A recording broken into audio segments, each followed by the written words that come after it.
recruit, let's bring in the guys, because I think that I want him to be the guy that stays in Cleveland. Obviously, he's done his stint in Miami, but he came out to Cleveland, won them a championship, and I want that part of his legacy to continue. I want that part of it. I want that to be the larger story that overpowers the multitude of great things that he's already got under his belt. And the last leg of that is completing your career in your hometown team. Not everybody gets the opportunity to even do that. Right. You know? Well, it's funny. I mean, most of you may or may not know. Obviously, we have a relationship with LeBron. He's a friend, business partner. So I've had the question asked, as I'm sure you have, 10 times a day, no exaggeration. And I think for me, where I always go to is, and I'd love your perspective on this, is people always automatically go to like on court or on field or on pitch. I don't think people really factor in like family, like. Which is a huge factor. Right? So like even your situation, when you went and you worked out for the Bears, right? For you, I remember, speaking with you daily, as you thought through that process, football was just a portion of the equation, right? Can you talk a little bit about what factors in for you, or just athletes in general, as they consider other destinations to play in? Well, obviously, especially for football players, one is, your family situation. Do you have what's your family situation like? Do you have children?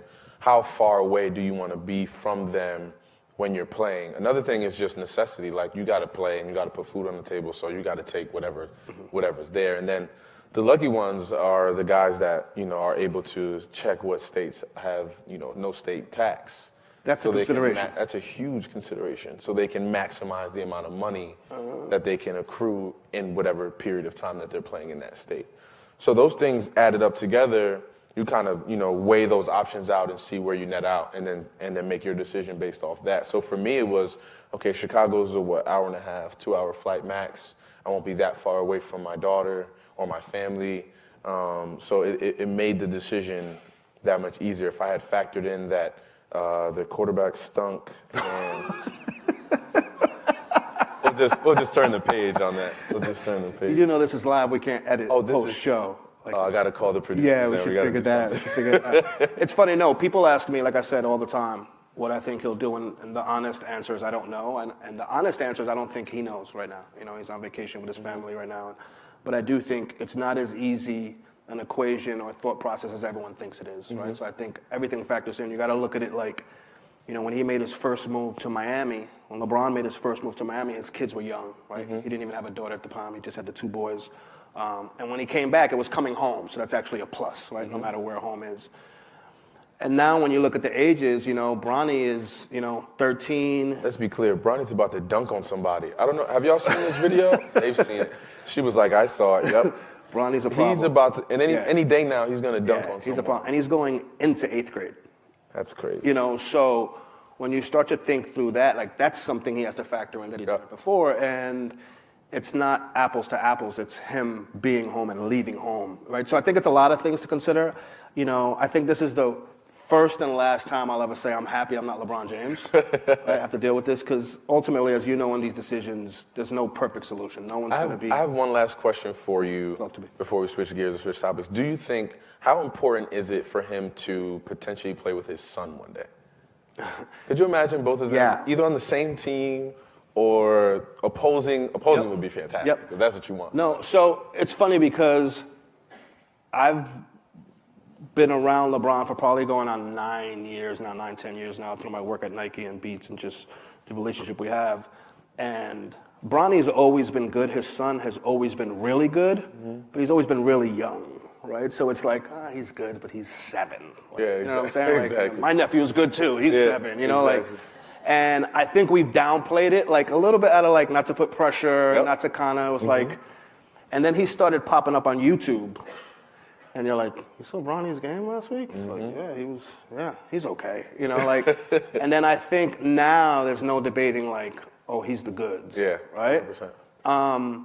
So the thought process becomes you start doing the math of he's in 8th grade, 5 years. Yeah. Is one and done going to be done by then? Can he go straight? I would do the math. So we had the conversation and he had said, which is public knowledge now, I was surprised he said it, that the ultimate goal for him, bigger than winning an NBA championship, would be playing with his son. Yeah, I actually did see. But so many things have to go right for that to even be a thing. You know, like so many things, like health, his son being good enough to be one and done, or maybe even go straight out of high school by then. So we'll see. I mean, he said that if it did happen, if they played on opposite teams, he would play that game and retire right after that game. So I'm going to hold him to that, but think about that. Okay. Imagine, like, because he's like, there's nothing greater That's the way to, yeah. I mean, that's the way to go. Right. But what if his team's number one in the Eastern Conference and they're about to, how do you do that? It's a good problems to have. How do you do that? Good problems to have. Switching gears, Kawhi Leonard. Yes. Does he stay in San Antonio? Does he leave? You know what? Let's take The whole situation's Yeah, I funny. was just gonna, let's take a step back. I think San Antonio has been one of the most respected organizations in sports, Yep. not just basketball, in sports. And Coach Pop is, arguably the greatest basketball coach ever to coach, if not, he's one of the. So I'm just shocked this is even a conversation. I'm shocked it's gotten this far. Yeah. I'm shocked it's become public. I have so much faith in Coach Pop that I still think to the 12th hour he's going to figure out a way to make it happen. But if not, he's going to get value for it, right? I mean, I think we live in a world, especially around sports, that it's what have you done for me lately? Exactly. And people have forgotten that Kawhi was in the MVP conversation. Kawhi was, Kawhi almost beat the Golden State Warriors by himself. Yes, that like 1 year. Kawhi is arguably the best two-way player in the NBA. So we're not talking about, a guy that's an all-star and Exactly. averages 18 points a game. We're talking about a top 3 player in the NBA when healthy, top 5 for sure. The crazy thing I always see about Kawhi, are there any photos of him smiling? No. All the photos I think see, it's just him with this permanent scowl. Yeah, he's got the Tim. And then, I call that the Tim Duncan smile. It's internal. It's Yeah, smiling he's inside. smiling inside. But what I think is, man, I think he's genuinely upset about something that went on within that organization, right? No one just wants to up and leave one of the best organizations and the best coach, arguably, of this generation. I think something happened that we don't know about, whether it's pertaining the injury or pertaining his rehabilitation process or whatever the case may be. I think something went wrong there that he wasn't fond of and he wants out. Let me ask you, because you've played for one of the most respected franchises, definitely in football, if not all of sports as well, the New York Football Giants. There we go. Yeah, there we go. Yeah, absolutely. What is that like when, and I'm not saying for you to speak about you personally, but does that really happen, like infighting within organizations, with an athlete, and what's that like when, because to me the most shocking thing with the whole Kawhi thing was when it started getting out that he wanted second opinions, that he didn't trust the organization. Exactly. To me, that's like bigger problems. So what's that like for an athlete, like that trust, that communication within your organization? It's a lot, especially, major injuries is one thing, when you tear something or you need some surgery and you're going to be out for a substantial amount of time. But when it's a soft tissue injury, or when they're reporting back to the front office and saying, well, he's healthy in our book, he's got an X-rays are negative, MRI seems clear, but he's just the one that saying that he's not all the way there yet, he's not ready. So when you have that dynamic, it definitely causes a little bit of friction between yourself and the organization, because it's like, okay, who are we listening to? All of the doctors that get paid a lot of money and that we trust, that have been, some of these trainers and medical staff have been with these organizations for over 30, 40 years. So they trust them. Or do we go with you who, for lack of other words, we just met you, a couple years ago, and you're telling us that you're not ready, but everything else on this side from the medical staff says you're ready. So, and you have that dynamic, it could definitely create some friction within organizations, and I've definitely seen it myself. I think my personal opinion, not insider information, I think the relationship was very salvageable at the beginning. When I first looked up and said, this may be a problem, was when Tony Parker came out and said, I had the same injury, and I'm back. I think, Well, they had like a team meeting, right, or something, Yeah. and then they had spoken about it and kind of cornered. And I'm okay, Kawhi. but I'm okay. I'm even okay with that. It's like when you go public. Okay, yeah. When I'm like, I showed up to the podcast on time. In Vic, that, you know what I'm in that saying? exact posture like that? Yeah, like this is my podcast posture. I showed up to the podcast on time. Like Vic had the same. I think when Tony went public, when Manu went public, when some of that stuff starts coming out, I can only imagine as an athlete when you start to think to yourself like, well, I don't know if I want to go to war with those guys. So Net, I mean, I just read on the way here that I think, the Lakers are making a really big push to get Kawhi. By the way, let's be very clear. You know what? You saw my eyes light up. If the Lakers somehow manage to get Kawhi Leonard, Paul George, and LeBron James, and they manage to keep either Lonzo Ball, Kyle Kuzma, and really much those two. I think everybody else is pretty much, I guess Brandon Ingram, you can throw him in there. And they managed to keep one of those pieces and then just fill in with role guys. They're smooth sailing. You think that's enough to beat Golden State? 1,000%. It all matters on who they fill, the bench and who comes off the bench and what type of roles those guys have and everyone buying into their role, of course. But those three alone, I'd take those three against everyone in this room, including myself, and we'd lose. Did you see Magic Johnson's interview yesterday when they asked him if there was any pressure to land a free agent? No, what did he say? First of all, he was disgusted by the question. When someone's too good for a question, he was appalled. Just hit you with one of these, He was like, pressure? I'm Magic Johnson. Not Irving. I'm Magic Johnson. He said Magic? Hard stop. Yeah, let that soak in for a little bit. I'm Magic Johnson. I've played in NBA Finals. I played against Larry Bird. Ain't no pressure. And then double back. I'm Magic Johnson. He said it twice? Twice. Wow, I love that. And I think he's like, if I don't land a free agent, I'll step down. That's how sure he is. That's Magic, though, baby. I mean, and it's LA, too. That's got to be, people are clamoring to play there. Obviously, Paul George is from the area. He wants to play there. Obviously, LeBron has his Hollywood ties that everyone is kind of thinking about. He wants to go there. So, and Kawhi just wants to get out of San Antonio. So he won't care either, Have you, speaking of Kawhi, actually, have you heard of this whole 3-part mini documentary, ESPN? Oh, for Paul? For Paul George. Yeah, I saw about that. Do we care about that? Should we do another poll? Yeah. Do we care about Paul George's documentary? Show of hands? Crickets. Wow. For you people just listening, and those were out of pity. The ones that was out of pity. They looked around and were like, damn. They're like, we'll give him one. We'll give him one. Look, I just think, and it's interesting, having this conversation here, I think, which can take us down a whole other path, we won't go, but when there's too much content. Yeah. It's I feel like people are doing stuff now. Actually, a lot of athletes are doing stuff now that's not adding up to anything. Oh, talk about it. This is new. We didn't talk about this before. I feel like I just don't see any upside for Paul doing a doc. Doing a 3-part, 6-minute Especially a doc about his basketball free agency. He's not the biggest free agent this season. Agreed. So he shouldn't, you know what I'm saying? Now, a doc on him and his fishing and that aspect of him, no, seriously, I want to see that. I think I would want to see more of the other side of Paul George. Yes, not necessarily just about free agency. Exactly. Yeah, I just think it's too much. I don't think we're checking for it. And I do agree with you. I think a lot of athletes are just content, thinking that that's what they need to do, but it's more so about curated content, what it's about, what are you aiming to get out of this content, not just doing content for the sake of doing content. You know what I'm saying? I mean, we didn't discuss, but, I would love your take on this. Being an athlete with a very, very strong brand, how conscious are you of the content you put out, even on your own social platforms? Extremely. I mean, everything is curated. Everything that goes out into the world, everything that's on my Instagram, whether it's my personal page or the Victor Cruz Foundation page or anything that I'm attached to, I make sure that it's will my mother approve it if she sees it, which most of it's pretty approved by her. But B, is this going to engage my followers? Is this going to engage people to look at my page more, to look at my IG story, to pay attention to what I'm doing? How can I get more people to follow me and things like that? So everything's very much curated for sure. You know what my favorite post of all time of yours is, right? Oh, God. I think I know. So, the vacation one? Yeah.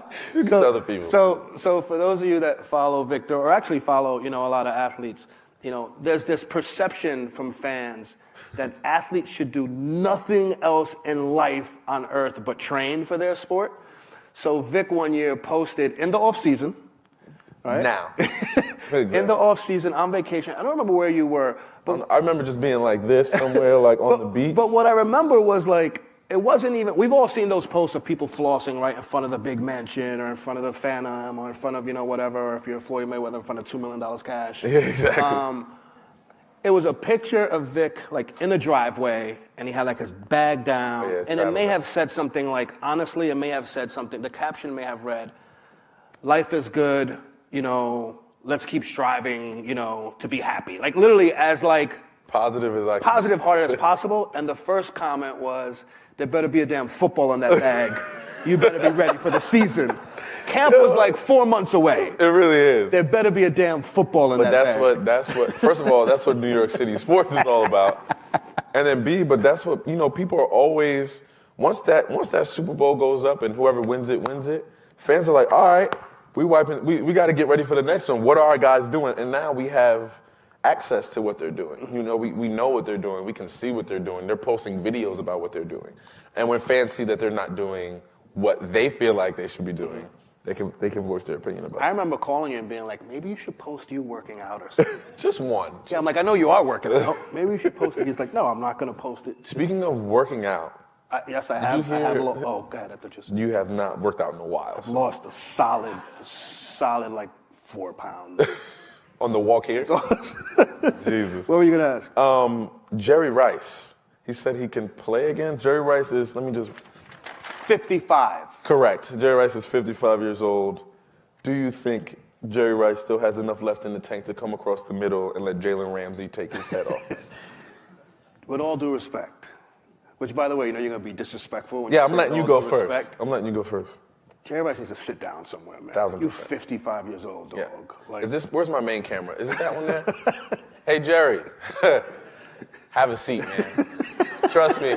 These kids are built differently nowadays. There's something else in the water, in the milk. I don't know what it is, but you don't want to go back into that fire, man. I promise.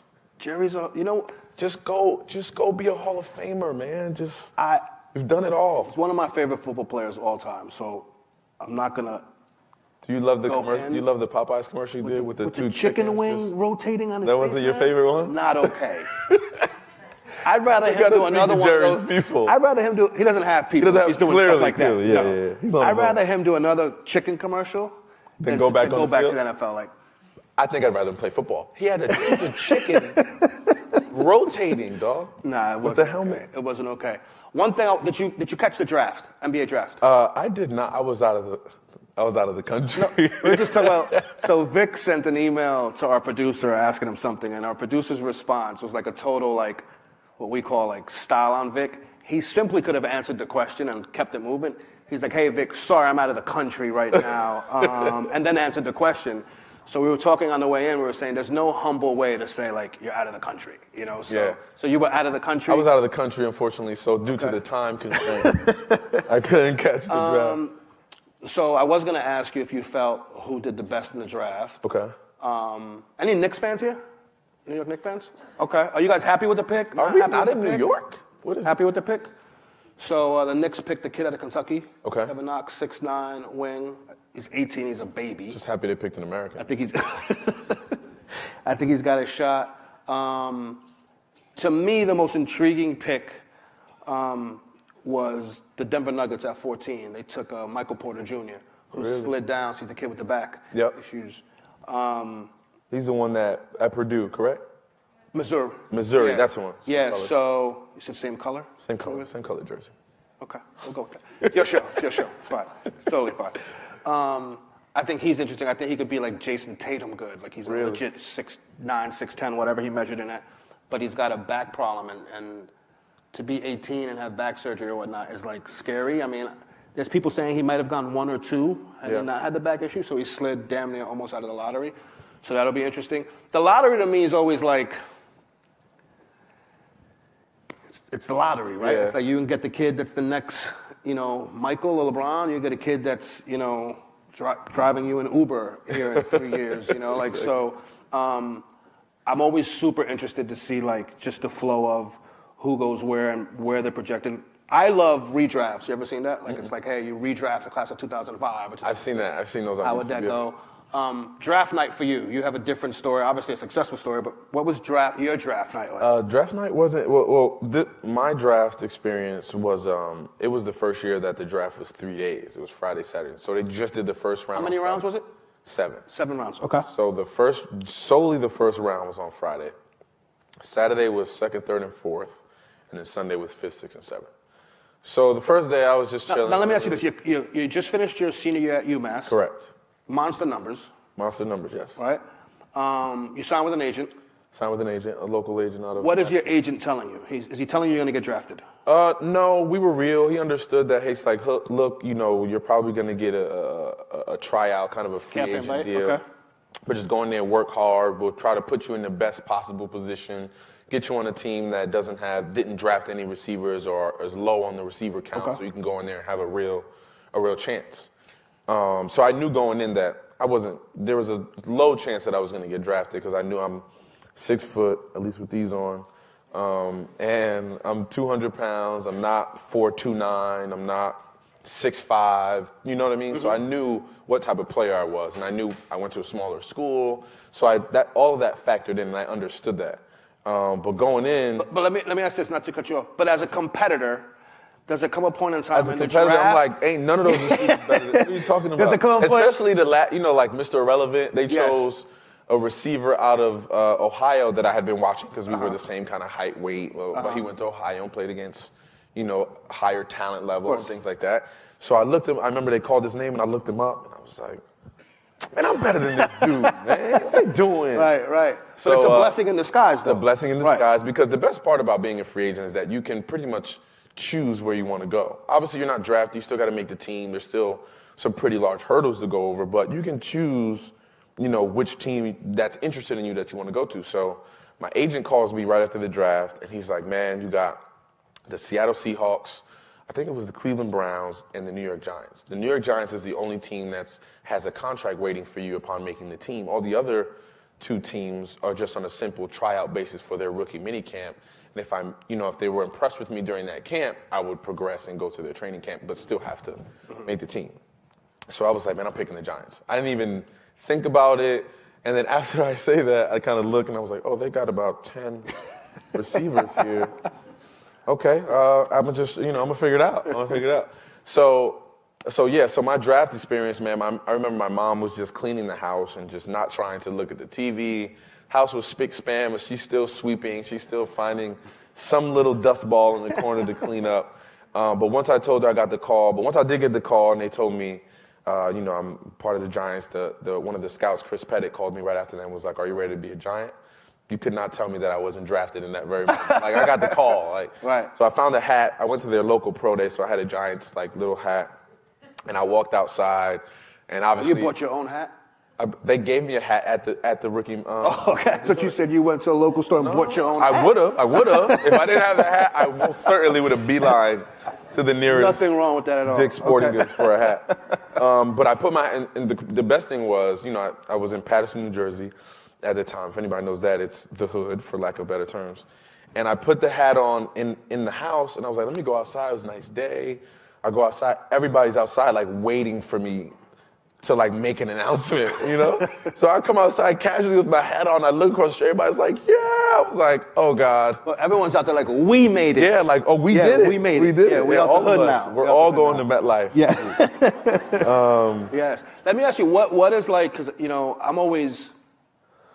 super fascinated by, you see these kids and, they're 9 feet tall and they're, multimillionaires and all this stuff. And then I think, and I'm like, wow, that kid's 18, that kid's 19. I couldn't imagine me at 18, 19, coming into $100 million or whatever the case is. Mm-hmm. What's that transition like? And what do teams, at least in your experience, put in place for rookies to make that transition from being an amateur athlete to a professional and playing with grown-ass men? I think from an NFL standpoint, our player development guy, my guy when I was there was Charles Way, former player.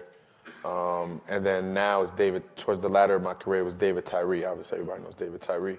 And it's all about how in that rookie year, you have so many meetings and so many scenarios and so many talks that they put you through to not just battling things off the field with your family and saying no and things like that, but things like how to say no when you're in a nightclub situation, because those are real things that happen. How to walk away from a fight. Who should, what you should do. We're discussing these types of scenarios. Not just discussing it. We're painting scenarios on a stage like this in the auditorium, bringing people in, having these meetings, having this dialogue.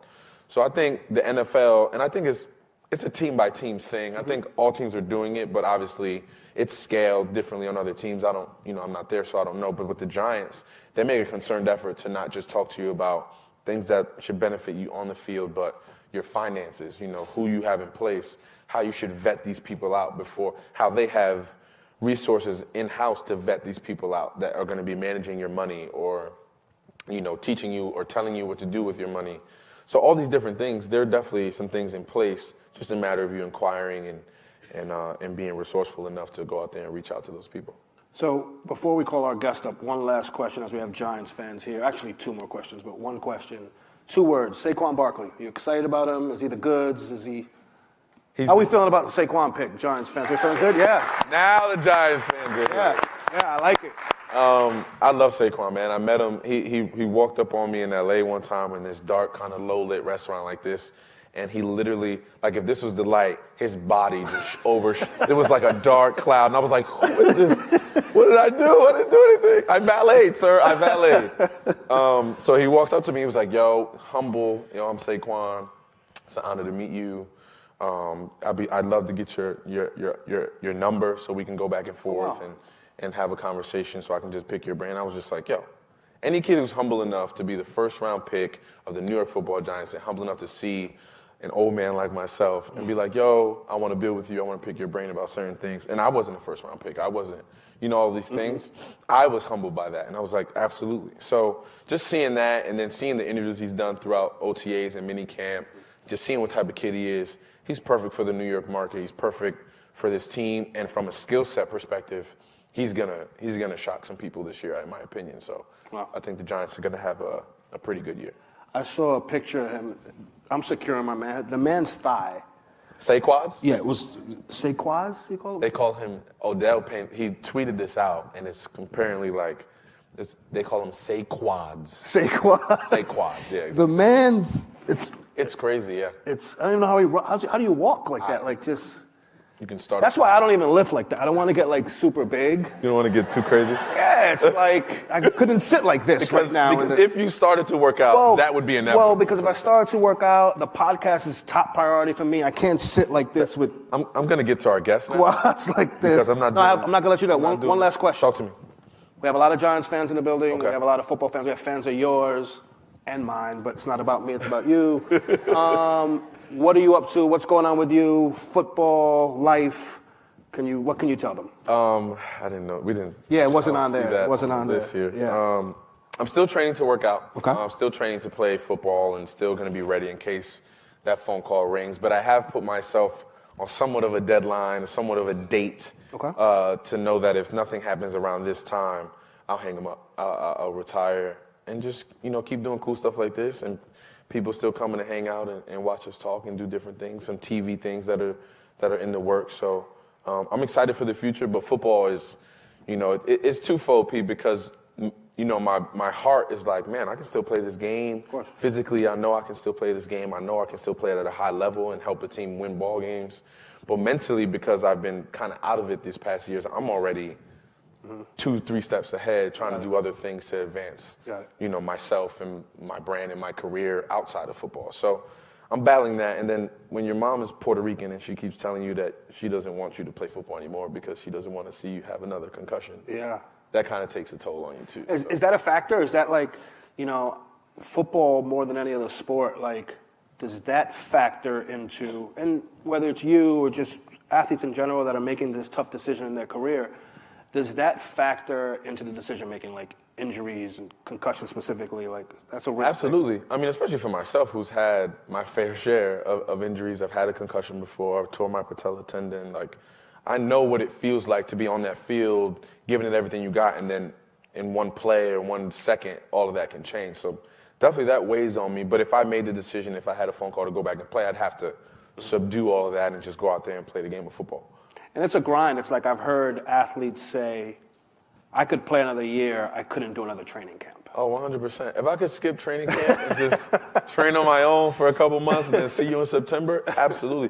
But there are parts of training camp that you need. You need that, that camaraderie with the fellas. It's not even about, the plays and being in the sun and all that. You need that camaraderie to get on the same page as your brothers that you're going to spend 90% of your time with for the next 5-6 months. You know what I'm saying? To go potentially win a Super Bowl trophy. That's what the overall goal is, and you have to make sure that everyone's on the same page.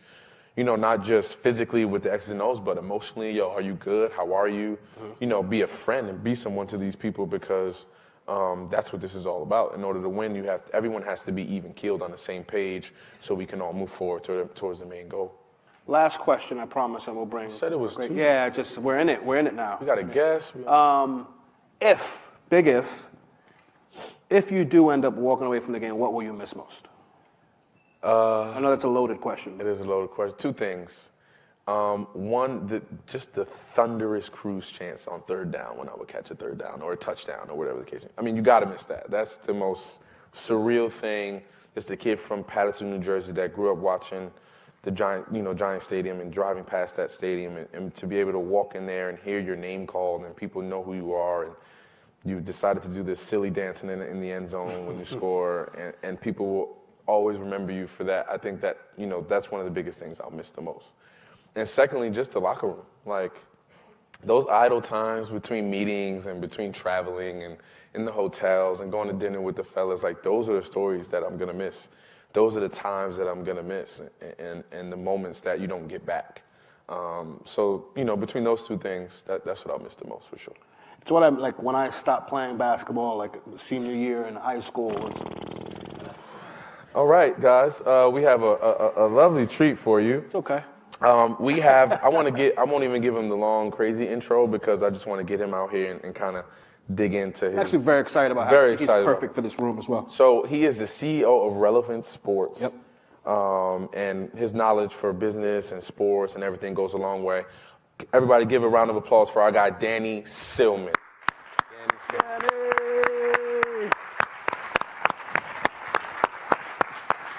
Good, brother. You weren't going to let me on. You want to give this guy the middle? Yeah, let's let him have it. Okay, cool. It's his show. I'm just lucky you guys let me out here. Hey, if someone else comes, I'm not leaving. We got no more chairs, so you're fine. So Danny, we're going to talk about, first of all, welcome. Thank you for doing this. Yes, thank you. We're going to talk about your current role as CEO at Relevant, but I think just equally as interesting, I want to talk about how you got to your current role, which I think is not only fascinating, but will be like super helpful for a lot of the people in this room that are either in the business of sport or trying to get into the business of sport, or further their career in the business of sport. University of Michigan. Right? I did, yes. Which you remind me literally every other Tuesday. Talk to us a little bit about that. You went University of Michigan, then you did business school at Michigan. Right. Steve Ross. Stephen Ross. Right. Don't forget that. You cannot forget that. And I think for me, I was blown away when I found out that you co-called Steve Ross. So for those of you that may not know Stephen Ross is owner of the Miami Dolphins. Related companies, real estate, Equinox, SoulCycle, Rumble Boxing now. He's got a couple of dollars. He's got a couple. Yeah, the guy. He's a couple different businesses. He's doing his thing. So pretty much he owns everything I do on the weekend. Yeah, yes, basically. Exactly. Everything that you do. Okay, got it. So you co-call Stephen Ross. Well, I'll back up a step. Please do. So I'm in business school at Michigan, and Vic will relate to this if anybody. I'm friends with a guy named Brandon Graham. And Brandon happened to play for the Eagles this year. Vic played on the other side of him for a while. Mm-hmm. And through my friendship with BG, I'm watching his transition from college athletics to the pros. And, agents are starting to wait outside the tunnel when he's at Michigan, financial advisors, all sorts of different people in the business of sports. And Brandon says, hey, I'm meeting all these financial advisors. What does a financial advisor do? And very long story short, what I realized was financial advisors are someone who manages your investments. But that title kept throwing off Brandon. Well, why doesn't he do everything in my life financially? And he didn't have the familial background or the education, just from an experience standpoint, he'd been playing football, to set himself up from a business standpoint. So started looking into the industry and said, why aren't there businesses that aggregate accounting, tax, estate planning, investments, insurance, all the shit that you need in your life to take care of your core business foundation before you go invest your money. So I started what is called a family office, which was basically just a vertically integrated financial solution to Brandon, and ultimately started marketing that to athletes and entertainers. I was fortunate enough, before the cold call to Steve Ross, actually met Mark Wahlberg and Joe Dumars, obviously both influential figures in the sports world, could be a mentor to myself of how to really understand the sports and entertainment business and what it meant to be an athlete or what it meant to be an entertainer, some of the things that obviously you've experienced. And you started this while you were still in school. Yes. Which is insane to me. Wow. And so I did that. So how old are you at the time? Just so 20. 20 years old. 20. I'm like trying to find beer money. Yeah, 100%. It's like starting. Yeah, you don't want to know what my friends were doing while I was trying to run the business. So you do that, and then you do it more. I don't want to say out of necessity, but you see an opportunity with BG to take care of somebody I consider family. Yep. And I see an opportunity to build something unique where we can protect, really guys that, there's no other word than the word family. Mm-hmm. And we didn't have a website. I actually don't have a Facebook account to this day because I didn't want people to realize how young I was at the time, pitching to take care of your money. So I didn't get Facebook. When Instagram came out, didn't get that, Twitter, and I still don't have it. So it was just a unique opportunity and felt like we could take care of pro athletes, entertainers, and again, evolved that over 5 years. And then actually cold emailed Steve Ross and said, I'm a kid in the sports and entertainment business, went to your business school, this is what I'm doing. Would you take 10 minutes with me? And he responded in 20 minutes, gave me the opportunity to come meet him. It was a 10:30 at night meeting at the business school in Michigan. And I sat with him from 10:30 till 1:30. We built a relationship, and he ultimately said, your business is shit, come work with me. I said, I thought I created something good. And so I subsequently sold the business to a group out of KPMG who wanted to be more into the athlete entertainment world and went to run M&A at Stevens Sports Investment Company.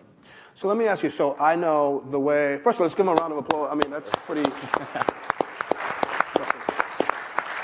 So I know the way we met was you basically cold-called my business partner, Maverick Carter, right? Yes. So Is this a thing? This is the thing. If someone would have told me that, I'd be cold calling Andy Reid. I'd be cold calling all these coaches right now. Like, hey, everybody. hi guys, I'm here.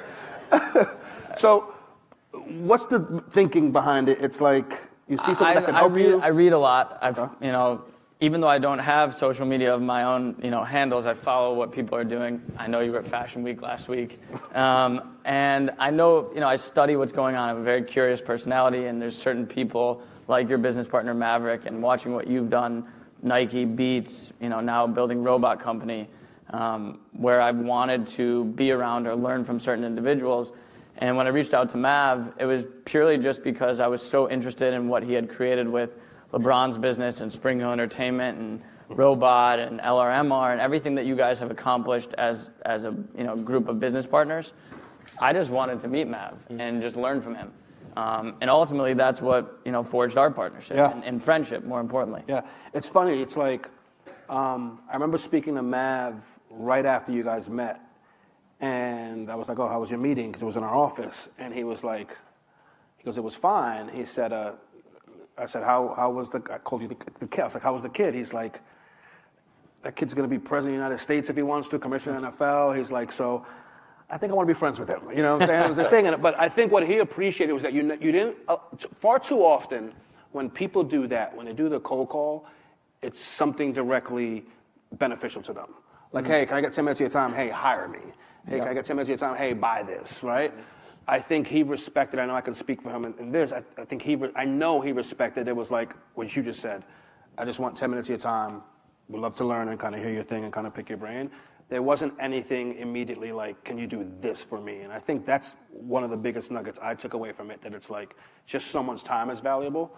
And obviously you guys have vacation together at this point, as we all have, whatnot. So that to me is always like my favorite part of We can go into the Super Bowl trips if you want. Yes, no, we won't do that on this trip. But to me that's always been super interesting. And as we thought of like you being a guest, it was like I thought it'd be helpful. Like, it doesn't have to be in the traditional sense of networking events and those types of things. As great as they are, if you find someone that you think is doing something in a field that you want to potentially do and has been successful in, don't be afraid to reach out to them. Exactly. So Danny, my question to you is a two-part question. One, what's your client list right now? I know Draymond, he's part of the family. But where do you see the all-encompassing entertainment, sports agencies like yourself going? Where do you see the market going? Where do you see basketball, for example? Where do you see the NFL? Where do you see these things growing in the long term? Well, it's interesting. So when I sold the business and I went to RSE, it was really an investment role, and now I'm at Relevant, which our core business is actually building soccer properties, building other events. We work on all of Stevens, Dolphins, Miami Open tennis.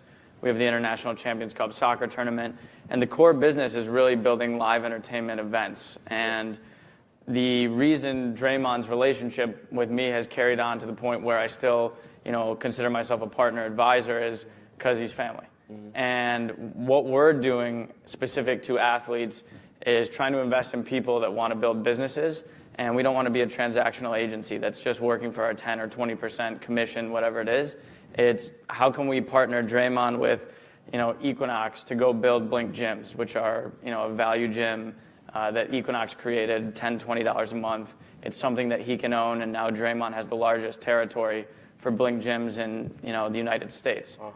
And so an agency would typically say that doesn't work. I don't make a 20% commission. It's not a sponsorship deal, as you know. So where I want to take it is working with a few guys that we can actually build businesses with. We can invest alongside them. We can actually help build operating teams and listen to what their business goals are. And I do, to answer the second part of your question, I do see the industry going that way. I think agencies will always be agencies from the standpoint of they got to do a contract for a player with a team, as you know. And they've got to do marketing deals with, Beats, Nike, whoever it is, memorabilia sponsors. But I think they're going to start to figure out how to evolve, and they're starting to learn more and more and finally ask the question instead of say, Vic, what the hell do you want? Exactly. Not telling Vic, this is what you should be doing. Because athletes are getting so much smarter. Agreed. Access to information is happening in a way that it hasn't before.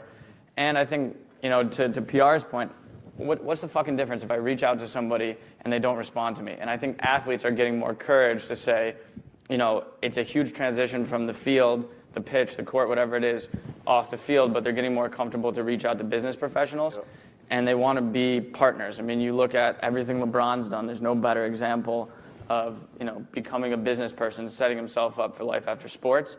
So I see at some point the typical agency model being totally disintermediated and people with a focus on building businesses, which are going to need a lot more capital. I mean, the reason Draymond, I think would say beyond that, we can help him with all of his different business affairs, which is the easy part, but looks to us to build businesses, is we're putting money alongside him. Yeah. So we're not going into anything that we wouldn't believe in with him. That's my feeling. What do you think? No, I agree. I think you want to be in business with someone that has they're in it with you.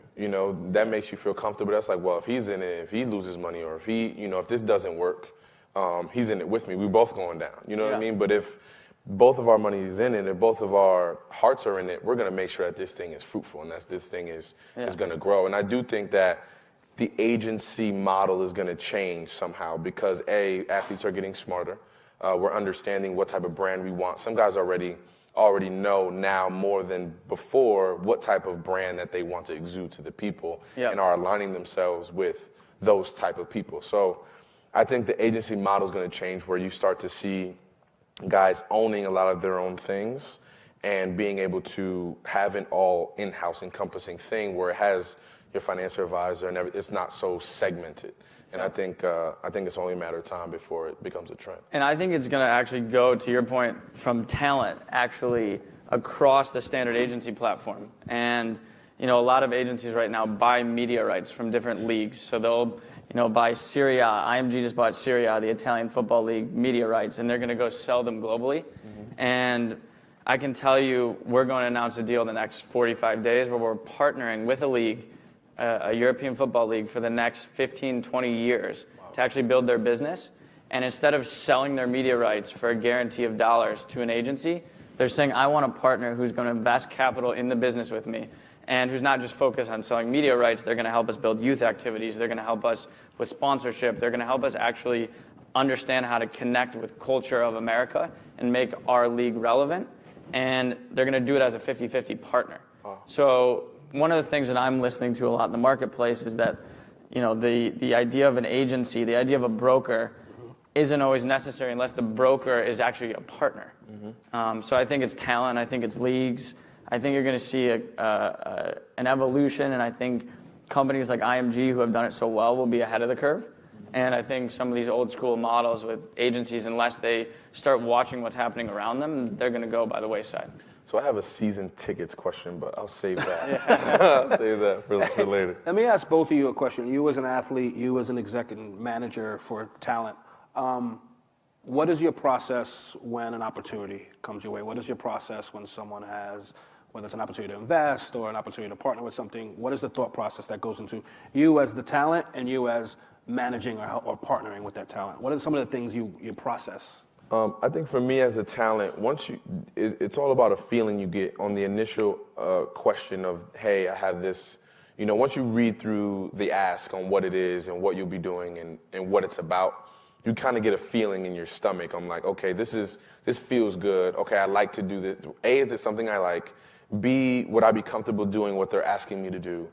And C, does this improve the brand, the overall scheme? Is this another step in the cog of where I want this brand to go? And literally those three things are what I think about immediately, and then I make a decision based off that pretty much. You, Denny, From my standpoint, it starts with, if you're working with an athlete brand, it starts with asking the athlete what they actually have an interest in. I mean, as I look at it, it's really understanding, I would ask Vic, if we work together, what are your business goals? What do you want to learn about? Where does it fit? And to his point, it's not just about money, it's about, are you emotionally invested in something? From a diligence standpoint, I think the business diligence is pretty easy. I would start asking people in the industry for which the business we're looking at exists, what competitors think, what's going on in the marketplace, what other investment firms think, other people that are invested in the business. But, before you get there, it's really understanding, does that fit the mission for the brand? Like any brand, I think Vic's no different than Beats by Dre. It's different than, Starbucks. They're all brands. They all have business missions, brand missions, and it's got to fit in there. I agree. We got about 10 minutes left. We're going to go for about 3 more. What do you want to do? Yeah, we'll do like 3-4 more minutes and then open it up for questions. And then open it up for Q&A. Yeah. All right, cool. So, relevant, right? I think you're spending most of your time these days on the business of soccer. Yep. Why soccer, right? I think you have unlimited access, right, to all other sports, right? Football, whether it be through Mr. Ross and the Dolphins and the NFL, basketball through Dre. Why soccer and why now? I'm going to try and do this in 3 to 4 minutes. Okay, go ahead. So, and it's really Steve Ross and Charlie Stilitano and a guy named John Scheinman who actually started the International Champions Cup, which is a franchise that we own. And it brings the biggest European football clubs to North America and to Asia for a tournament every July and August. And what they realized, and really what Steve recognized when he was buying the Dolphins, was Miami's a really difficult sports market. I'm really grinding it out to sell tickets in this marketplace. There's a million different options if you're a consumer of any sort of content, whether it's a concert, going to the beach, Disney World, whatever it is. But I can sell a Barcelona match out in 2 hours. Wow. And he was watching the interest for the sport through a pretty international audience down in South Florida, and started recognizing what was happening with European football coming to America, what was happening with the MLS and the growth of the domestic game. And ultimately, I think, over the last few months, we've noticed it even more. We've got a World Cup coming in 2026. We've got everything going on in terms of the expansion of the MLS. They're going to be up to 26 teams soon.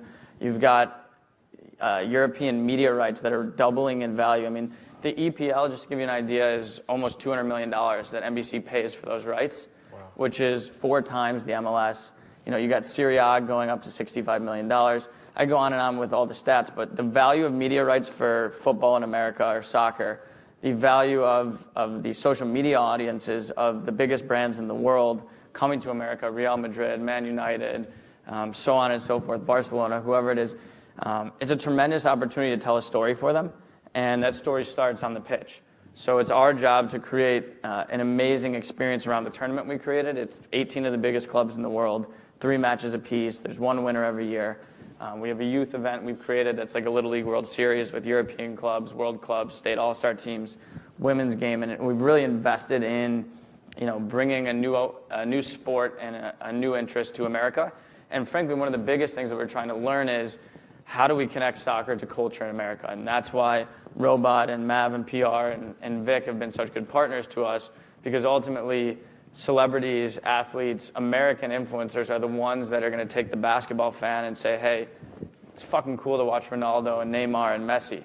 And these guys have a massive impact internationally, but we're going to help them build their brands in North America and Asia. So we, for all of those reasons and more, really saw an opportunity to be ahead of the game in terms of building a property, an event that ultimately would give the platform to do that. And from there, it's investing in entertainment, it's investing in fan experience.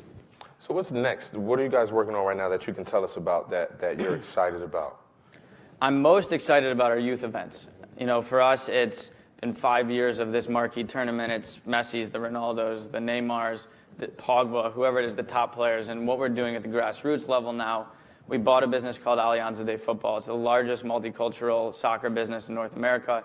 It's a lot of kids that aren't getting opportunities to go through the standard U.S. soccer system that get to participate in the sport. Guys like Jonathan Gonzalez from the Mexican national team.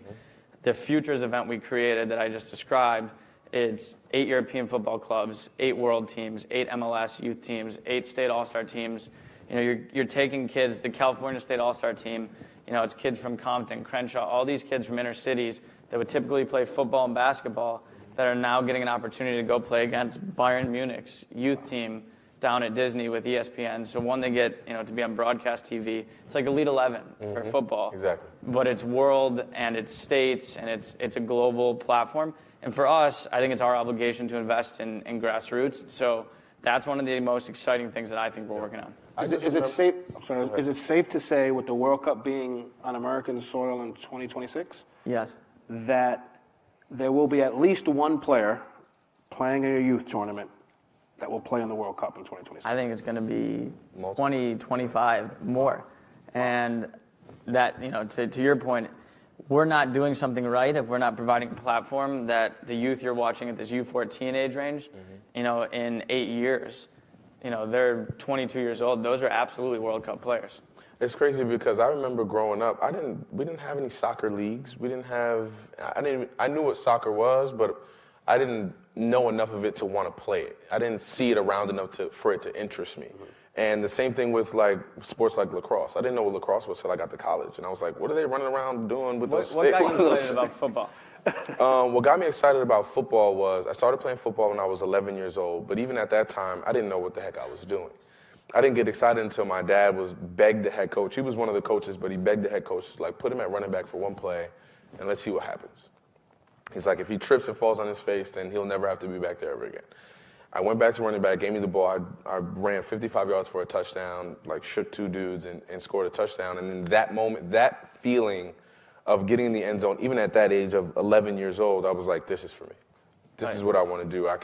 That feeling, I wanted to feel that feeling over and over and over again. Yeah, and that's what our goal is with our tournament, is bringing these stars over here, bringing these ridiculously, you know, just give you an idea of scale. The Giants, you know, in this room, everybody's going to look at me like I'm crazy, but they're 1/50th of the brand of Real Madrid. The impact in terms of scale of the following of the fans is on a different scale, and if we can start telling that story in America, and that's why PR and Robot Company have been so helpful to us, figuring out how to connect to the culture of America, how to tell that story, and use Ronaldo to ultimately inspire a kid that's 11 years old to want to be in the Futures event, then we have a platform to allow people to be interested in soccer. 100%. But I think it takes us, it takes the MLS, it takes Liga MX, it takes it physically being here, to your point, to make it accessible for kids to even want to play it. Because I know if I would have saw a video of like Pele or like anybody from Brazil at that moment in time, when I was 11, I would have gave soccer a shot. I have plenty of highlight tapes still at my mom's. If you want. How much time is left in this? Question, you know, 5 years from now, what's success for you? What are you looking back and saying, like, yes, I'm proud of the work we've done at Relevant? There's a couple projects that I can't get into, but it's to evolve soccer in America at the next level. And it's taking our core, you know, portfolio of properties or franchises that we have, and it's furthering our relationship with FIFA, UEFA, US Soccer, and continuing to evolve those in some aspect. It's taking a couple talent brands like Neymar or Draymond and continuing to help them to actually build businesses. And it's taking a partnership with a league, which we're working on and we'll announce together soon, And to our point about where agencies are going, it's showing that a 50-50 partnership with the league, A to Z, in terms of helping them with everything at grassroots to potentially playing matches here to being involved in their media rights, that we can do that successfully. And ultimately, I think we'll be able to use our credibility in football or soccer to lead into doing more with other sports. Perfect. So before we open it up for questions, where can they go? Is there a site they can go to kind of learn about what you have going on It this ain't summer? Facebook. I know that. He doesn't have Definitely it. ain't Facebook, definitely Instagram. So where can they go? We don't have social media. Well, relevant with everything you're doing. Where can they go to kind of schedules, that type of stuff? So internationalchampionscup.com, which is the name of our tournament, has everything in terms of the schedule for our tournament, for our youth tournament, skills contests, everything we're doing on the youth side as well as our women's tournament. And then obviously relevantsports.com, which is our holding company for all of these assets. Awesome. Okay. We do have social media. They do. You do not. They do. Not me. Any questions in the crowd for anyone? For Victor? Coming around with the mic. There we go. Hi, my name is Naomi Collier. I just wrote down my question, so I would get it right. What was your name? Naomi Collier. I'm with CSM Lead Dog. I'm actually a student at Mizzou, so that's why I told you. Yeah. You were like Purdue. She's like, My bad. Mizzou! Yeah. My bad. Hey, I know it's all black and gold, but My there's bad. a difference. My question is really for all of you guys, but more so Daniel and Paul. I'm interested in providing solutions similar to what Daniel was talking about earlier, as far as athletes being able to maximize and tailoring like their interests to their career and having that like outside of sports. So my question is more so how can the NCAA maybe provide some nuance to the current structure so that student athletes who are transitioning to being professionals can be better set up to have that career that reflects their personal interests? Good question. You wanna take it? I can take it. I would even say it's probably actually best for Vic. He was there. Pay the kids. I mean, at the end of the day, we have Gotta get right to it, huh? Pay the kids. But there's a way. There has to be. I'm not saying to give these kids $10,000 a semester, but there's got to be a way because let's be honest, these kids are getting the money anyway, whether it's through an agent or whether it's backdooring it through a school, as we've seen. Unfortunately, they're getting the money anyway. So it's a matter of how do we.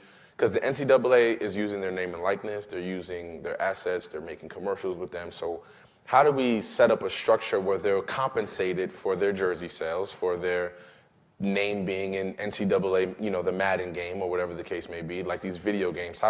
There's got to be a way to structure it so these kids can monetize from it, and not just the good kids. There's over 60-something players on each team in college. Everyone has to get paid, so there has to be a structure on how those kids get paid.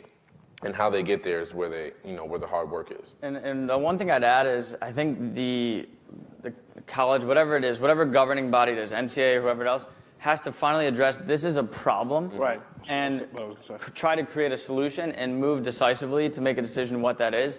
Even from the financial standpoint, I agree with you on creating an economic system that involves the players, that they share in the money that's being made, but also stop being afraid to let them meet agents, let them meet business people, let them meet all the different... Because they're meeting them anyway. anyway. So just create a structure around it where you can actually educate them on who's good and who's bad instead of letting them figure it out on their own, because by not addressing it, you're letting them fall on their ass instead of just sitting next to them and having the educational component, bringing in former players, bringing in mentors. We do it to PR's point, I'm cold reaching out to everybody I can. The reason that I'm even sitting here with you guys is because I'm lucky enough to have great mentors around me. Why is the NCAA or any governing body at the college level not saying, hey, Vic, we need to help you get the right mentors around you, whether you're interested in your football career or you're interested in fashion. Yep. Obviously one of your best friends, both you guys, is Ronnie Feig. Why can't Ronnie come talk to kids at college that are interested in fashion? Yep. Why, there's a lot of questions that I think they need to answer as to why it is so bad to start the educational aspect of it, earlier. Agreed. Yeah, I'd agree. And just to piggyback off of what Danny said, I think, the first thing is admitting there is a problem, right? And I think if you look at just the business and the state of college sports, everything has evolved except the NCAA.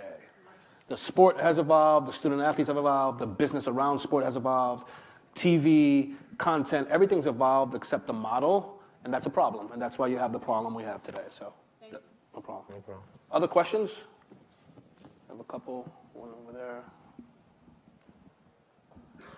This is for Vic.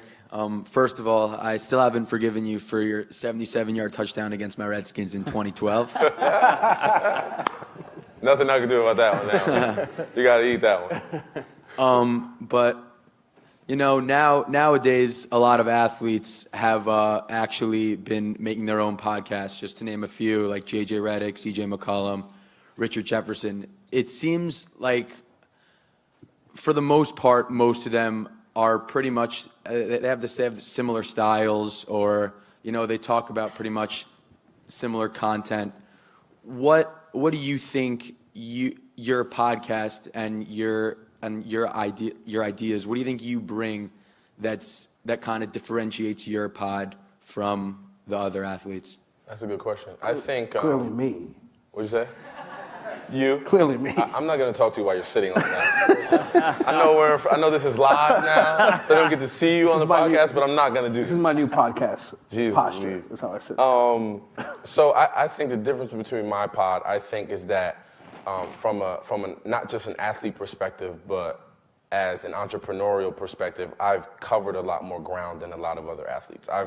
I live comfortably in so many different worlds and can speak openly about so many different topics, whether it's fashion, whether it's basketball, football, baseball, all sports, whether it's, current events, things that are going on within our country, things that are going on within, our day-to-day lives that affect us each and every day. I'm a dad. So just a lot of these different things I think I can speak to in a more casual way and in a more direct way than a lot of these, I don't want to say other athlete pods, but I guess other athlete pods. I think, and on top of all that, we like to have fun. I mean, we're just up here having a good time. A lot of times I'm not drinking, but he might be drinking sometimes. So that makes for some fun. I don't really drink when we're live. But I just think that my knowledge of so many different things and an array of so many different topics makes this podcast a little bit different than others. And what I would say also is Victor's very disciplined when it comes to his authenticity of his brand. Right? He says no a lot more than he says yes. So if it doesn't make sense. I still don't understand why you guys let me on this. You were perfect for this, right? Raymond or me? No, I think, you'll never see anything attached to his podcast that isn't Victor, right? If you know him, whether it's on or off the field, everything we do, everything we cover, everything we discuss is Victor. It's actually, to be honest with you, stuff that he'd be discussing if there wasn't a mic or a camera. So I think authenticity to his brand is probably a big one as well. I think there were some questions in the middle as well. Go ahead. Hi there, my name is Alex. I'm from Toronto. Big soccer fan, and my question's for Daniel. So as the MLS has grown, a couple of the reasons, or at least I've been told that it's gotten so successful, has been one, soccer-specific stadiums, and then two, bringing over European greats, usually during their old age. However, that has given the MLS the reputation of a retirement league. What's it going to take to put the MLS to the next level? At what point does the MLS become like the Premier League, or when do we have an American who stays in the MLS and becomes a designated player? I think it's a good question. I think that, through our partnership with the MLS, obviously we provided the all-star opponent for the last couple of years and for the next 3 years moving forward. And we hope to keep working with the league to develop interest and convert football fans, basketball fans, hockey fans, baseball into being interested in soccer. And I think it's done hopefully using the European football stars and the brands of these European clubs, the MLS, and I think they've done a phenomenal job. Obviously they've got work to do, but they've done a really good job. And we'll both work together in terms of driving the grassroots game, because ultimately until the next Victor Cruz wants to play soccer, it's going to be hard to get those stars over here in America, because the academy systems, the grassroots programming is so strong in Europe that that's where the best players are going. So we need to work along with MLS and U.S. Soccer and Liga MX in Mexico and everybody here in North America to build the infrastructure to even get the next stars interested in the game. And so that's why, to my point with Vic and asking him, how he got interested in football, it's our job to get the next group of people, that are 5 years old now, 10 years old, 15, whatever it is, interested in the sport. I'm definitely getting to you. The mic's in the back. Hi, my name's Ellen. I'm also from Toronto. I'm here with a social digital sports news startup called The Gist. And just kind of piggybacking off of that question, grew up playing soccer, totally obsessed. But one thing about soccer is that it can be a little bit of a snooze to watch on TV, which I think is sometimes why it's not as popular as the NFL, NBA, or hockey in Canada. So I'm wondering if you're going to be doing anything different to actually make it more exciting for the fan who's not at the stadium, but who's actually watching from home. I mean, we're starting to do that. I can't change the format of the actual rules that FIFA puts in place or the leagues, but one of the things that we are doing is partnering with guys like PR and Vic to create different properties. Like this year we created a thing called House of Soccer. And House of Soccer is basically a clash of music, art, influencers, celebrities, youth programming, women, and it's a destination almost like House of Hoops for the NBA, where people can actually go and participate with the sport beyond the pitch. And I think those things will start carrying over to your experience at home, because you'll start participating via social media. We're working with NextVR to do virtual reality experiences. We're working with and collaborating with brands like we did last year with Kith, or with Momofuku this year, or different brands that I think you can resonate with, where you start to connect the game in different ways beyond just the in-home experience. So for us, it's about addressing everything around it, understanding that live sports are entertainment. I think the NBA has probably done the best job of any domestic league in America of doing that, and really, you have a fashion correspondent now covering NBA players and how they go into the game, and you seem to be able to access almost everything about the players and really understand who they are. So for us, it's trying to tell the story of the players, tell the story of the game, work with different brands around it, creating properties like House of Soccer. And we think we're 1 out of 10 in terms of where we'll be in doing that. That's my personal opinion. I think we got time for one more. Yeah. Well, let's do 3 more questions. We're already over, so can we bring them? Literally said 0. He's like, we got 3 more questions. 3 more questions. They'll cut our mics off. So there we go. We got a mic there, and then we'll come over here to the middle. Hey, this is a question for Victor. We were talking about like what you would post on social media and how you have your mother look at everything, or what would she do? And then Paul was talking about whether the Paul George was too much content, things like that. So I think that you've done a really good job, especially from the NFL, where players don't have as much face time with fans as the NBA, where they're not wearing a helmet all the time. I'm not even a Giants fan, and I feel like I know you pretty well. Whereas some of the players in the NBA, I didn't think I would enjoy the Paul George thing, but I did watch the first 15 minutes. It was short, but it was interesting because I always thought that free agency was all a business, and a lot of NBA players like LeBron make it seem like he's all about the business all the time. Mm-hmm. And you want to have that feeling with athletes that, because for a fan, we're not about the business. I know sports is a business, but for me, it's sports. Mm-hmm. So I guess, how would you say that you were effective in conveying your personality and your character away from the game, while still being able to have a strong brand that makes money and things like that? That's a good question. I think I just do a good job of expressing myself, right? Whether it's photos on Instagram or my IG story, or uninterrupted and doing this podcast for people to see. I just always wanted to do a good job of conveying myself. I didn't want to give, because you can see the curated posts that are all like, I'm here, I'm there, I'm this, I'm that. I want to have, show times with my daughter. I want to show times when I'm with my mom and we're just hanging out and having a good time. Then I'll post a photo from France at the Balmain fashion show, or, a photo of me at the Louis Vuitton show mixed into there. So you get everything. You get the full spectrum. You get Victor Cruz, the athlete. You get Victor Cruz, the father, the son. And then you get Victor Cruz, the fashion guy, or whatever the case may be. So I just always wanted to do a good job of making sure that you get all of me, and I think part of that is some of the reason why I've gotten some of the opportunities that I've gotten, because I've put good things out there into the universe from a social media standpoint. Mr. Mike right there. They're gonna kick us out of here, by the way. Yeah, what is it, 1 more, 2 more? We have Hello. him, then in the white right there after him. There we go. Oh, okay. Can you hear me? Yep. All right, how you doing? I'm also a Jersey guy. My name's Deion There Chester, we go. financial analyst with CBS.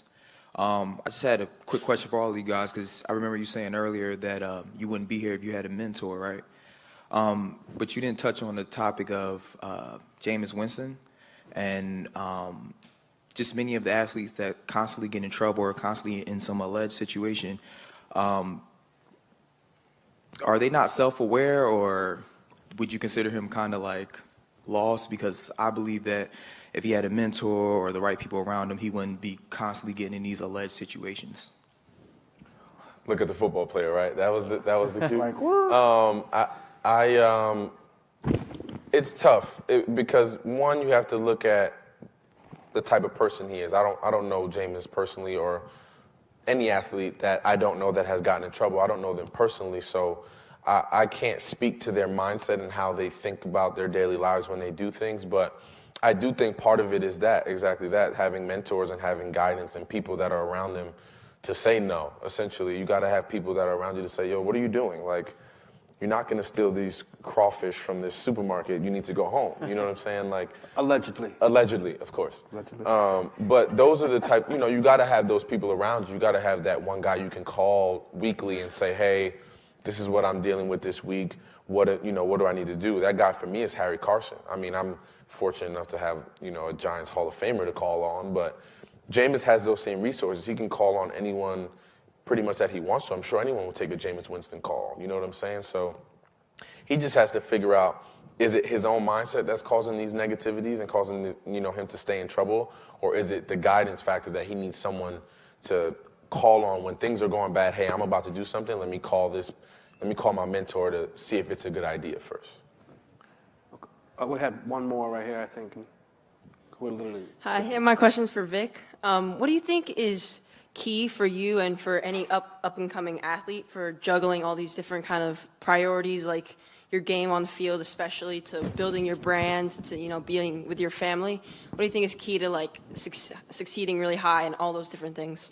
I think the key to that is time management. I think you have to understand exactly how much time you want to devote to each category without overextending yourself and still giving time for your family and the things that you want to do. I think it can be very difficult. Like, for example, this month alone, I'm traveling for a greater portion of the month, but my daughter's coming with me for a portion of that. So I have to, you have to just cog it in and piece it in however you want to do it. But it's definitely a struggle, and it's definitely something that's tough because when you're in this world and you want to do things and travel and do all these things you want to do to progress your brand, it's hard to to segment that time because you're stretched in 9 different directions. So you have to make a concerted effort to say, okay, for this 2 weeks, I'm not doing anything. Tell everybody on your team, block out these 2 weeks. I'm going to spend time with my family, my daughter, go on a vacation, and things like that. And then after those 2 weeks, we get right back in the groove, and we're refreshed, and we can continue our business as we see fit. So, want to thank Danny for coming on as our guest today. Thank you. And want to thank you guys for joining us. I mean, it's New York City. There's a million other things you could be doing. And instead you're here with us, and we appreciate it. Tuning into the Victor Cruz Show, uninterrupted, Apple, iTunes, all that fun stuff. See you guys soon. Thank you very much. Thank you.